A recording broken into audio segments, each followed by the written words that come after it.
isikhululo sakho senkuthazo. Your inspiration station.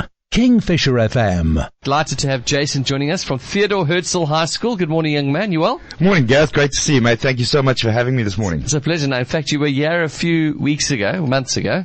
Over a year ago now. Yeah, over a year ago when we did. Yeah. Wow. Okay. Sorry. Yeah. So it's quite a long process here. A Guinness World Record attempt by Theodore Herzl. Tell us what you guys are trying to do. Absolutely, mate. Well, when we were here last, it was just before we did our attempt. It was, I think it was the Friday before we went on. What was the date, more or less? 24th of March last year. So 2023. Wow. Yeah. Where's the time? No, it's happened pretty quickly. Yeah.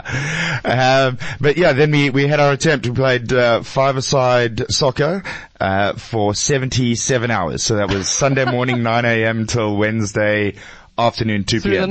Through the night, through everything. Outside, we had some great weather too. It was, PE really brought on a show for us. We had torrential rainfall on Monday night, and we had ice cold on Tuesday. Wow. Oh no, it was really special. Okay, so interesting question. What was the final score?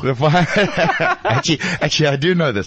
It was 1,132 beats 956. Really? So, yeah, no, it was Wow. a lot of goals and a lot of fun. Yeah. Okay, so run us through the details. Remind us how many players. I mean, how many substitutes could you have? Sure. So no, there's only two teams, and in those two teams you have 8 people each. So as part of that, you're allowed 5 on the field at any time, and then you rotate through. So we'd end up having the kids. I mean, most of them, 13 of them were our high school kids. So playing 4 hours on, and then you have a 2-hour break where you can have something to eat, get in an ice bath, have a rub down, try and get a little bit of sleep, and then back on the court again. So you take a break for everybody.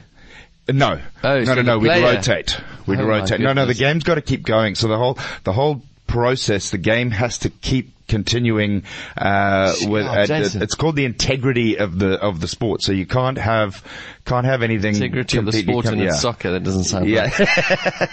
You're allowed a 5-minute break every 2 hours. So that's for half time or something like that. That kind of thing. Yeah, a change of. So we'd rotate our players then, and then off they'd go and have their break. Yeah. And so I can imagine the pace at the start must have been relentless, and then slow down quite quickly. There's a very big difference between your sort of, and the nice thing is it was at school. So before school starts, at school break times and whatever, there's a bit of a crowd. The kids after school, we had some events in the evenings as well. Wow. I mean, the community was fantastic, Gareth. They really were. They got around us. Parents, teachers at the primary school, they were fantastic. I have to say thank yous to our primary school headmistress, Hilary Goldberg, fantastic, allowing the staff to come out and do stuff. Our executive headmaster at the head school, Victor Kurtz, just fantastic, allowing them all to come and support. And so when that energy was there, it was great. What an awesome vibe, and the guys were playing some awesome football. Was it an indoor field or? No, outside. We were playing outside on the tennis courts. Yeah. So, but between sort of 2 a.m. and 4 a.m. was. Slow going. It wasn't pretty. It wasn't pretty. Okay, so it does beg the question, why?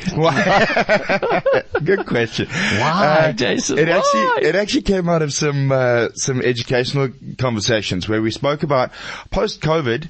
There were a few things we identified around education from a school's perspective, and looked at how young adults coming through, we looked at areas that we needed to work on with them. And the big one was resilience, around, particularly in their lives. I mean, you think education and you think a bunch of kids sitting in a classroom, looking at somebody writing on a whiteboard.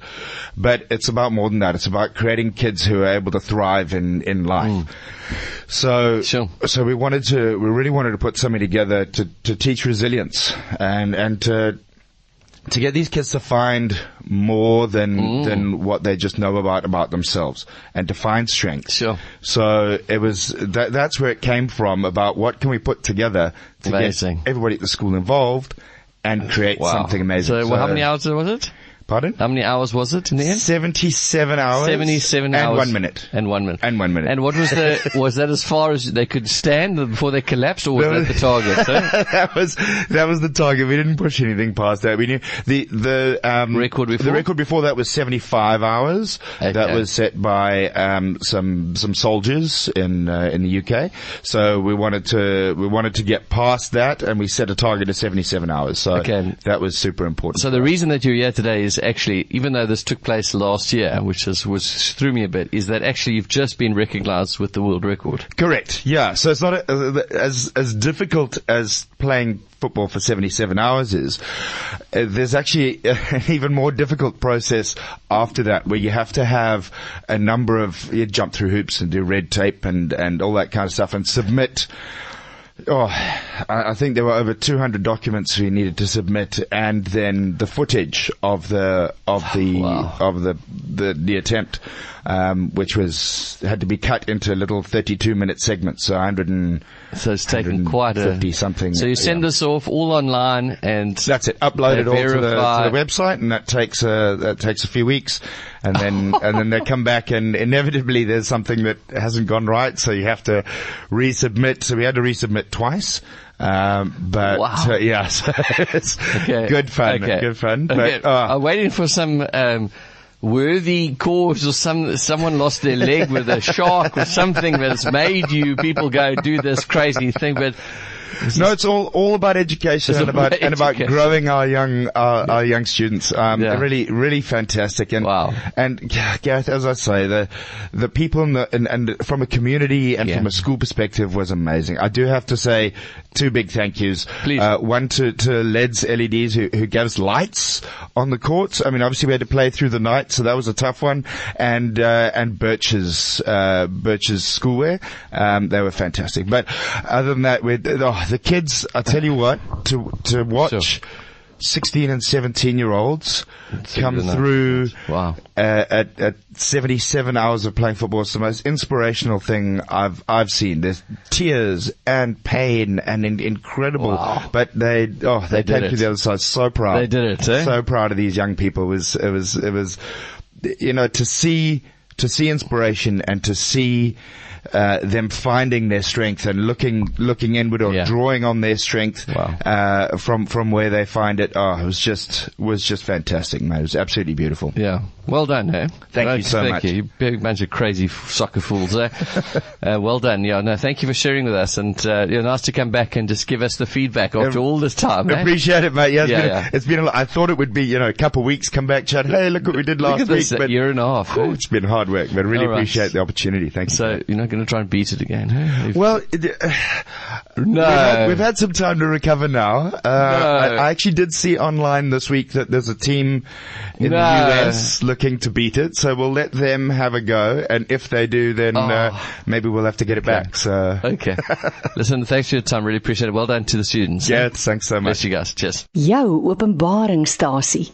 Isikhululo sakho esikuchilela ubungcwele. Kingfisher FM.